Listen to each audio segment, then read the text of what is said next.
Hey guys, it's Logan and Chad here with Hydra572. And today we're going to talk about zombie apocalypse scenarios and why they might be useful.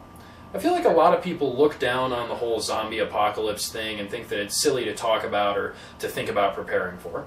And I think they're neglecting that there's a whole lot of utility and a whole lot of rational thought that goes into preparing for a zombie apocalypse. I don't think that most of the people who are actually going out and buying things to fit their zombie apocalypse plan are actually worried that a virus is going to make people go undead and start walking around in the streets.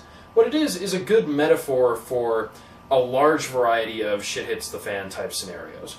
I mean, if you think about it, the primary danger in a zombie apocalypse movie typically isn't that there are actually zombies outside your house. It's that you have to navigate this sort of impending pressure, and there's going to be other people along the way who are armed as well or better than you are, and who want the things that you have.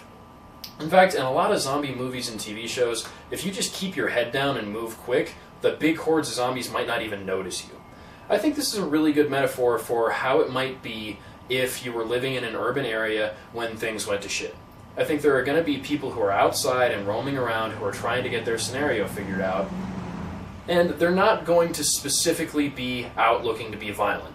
But if you make a big show of how you have a whole bunch of resources and how you've got a functioning car and there's a whole lot of stuff in your car that's working and you have food and whatnot, then I think those people could turn violent and you could see that zombie type scenario where people are swarming you. Another interesting thing to me is when zombies are in relatively low numbers and your group is in relatively high numbers, you can engage them hand to hand. You don't have to use up your ammo. Again, I think this is a good metaphor for your group of people who are relatively well armed, relatively well prepared, going into a hostile situation with a group of people who are less well armed and less well prepared. I think that you could handle that situation with some sort of melee weapon, the way that we've talked about in our zombie apocalypse loadout videos.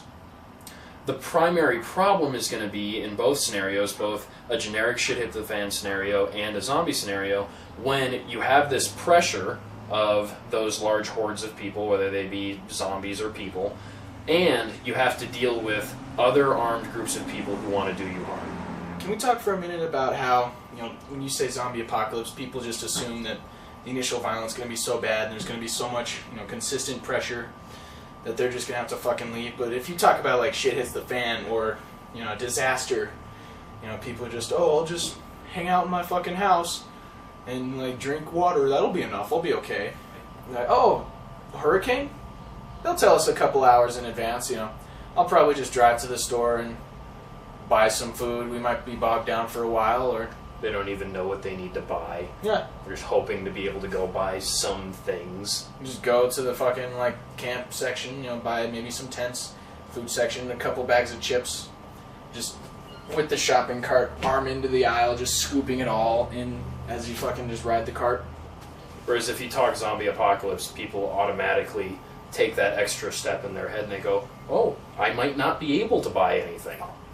But for some reason with shit hits the fan, we never get there.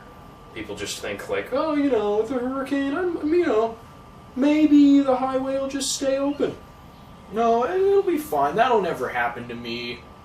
So for some reason we have this, like, tame and mellow expectation about what shit hits the fan will be like, whereas the zombie apocalypse aspect forces us to think things might go really bad really fast. People won't just be zombies just mindlessly walking around, most of them will be docile, right? They won't, if you don't, like what Logan was saying, if you don't, like, say, like, hey, I got all this cool shit, my fucking car has gas in it still, but if you parade around with all this cool shit you have, they will become more violent and agitated, and they'll want your shit, So it's going to be more difficult to hold on to nice shit that you have and to keep your house safe and secure. When shit actually hits the fan, people are going to shoot at you. It's going to be much worse than somebody who can be stopped by an external door and you just have to make sure that you never fuck up and leave the door open. So there's lots of ways that... I'm not saying that if you're a prepper and if you want to be prepared to keep you and your family safe during any scenario, that you should only think about zombie apocalypse or that it's perfect and that it encapsulates everything. But the fact of the matter is that life is really busy and really hard. And if we can do something engaging that's going to make people think about something useful and important, then we should do it. I mean, I've said before that there are lots of great things about firearms and how they help you preserve your liberties and how it can be a great sport and all these things, but I just wouldn't own one if it wasn't any fun. Yeah. If guns were really boring, I'm not going to have one, regardless of all of the nice things that they do for me. I can't, just go, okay, well, I got to shell out another $600 and I have to. The same thing is, I wouldn't spend nearly the amount of money for my car with a bug-out bag and everything if I hated driving my car. So if we can use The Walking Dead or Zombie Apocalypse or whatever to get people to engage with the idea of preparing and having a plan for when shit hits the fan, then we should do that. And then all those permutations start coming out and going, okay, what if I have to deal with radiation? What if I have to deal with all these different problems? And once people have already bought into the idea of prepping because they watched The Walking Dead or whatever, then we can get them working on those other things. The fact of the matter is you're not going to be prepared for everything. Maybe, if you win the lotto tomorrow, you have a decent chance at buying all the shit you need to be covered in 80% of situations. Maybe. You're not going to be prepared for everything.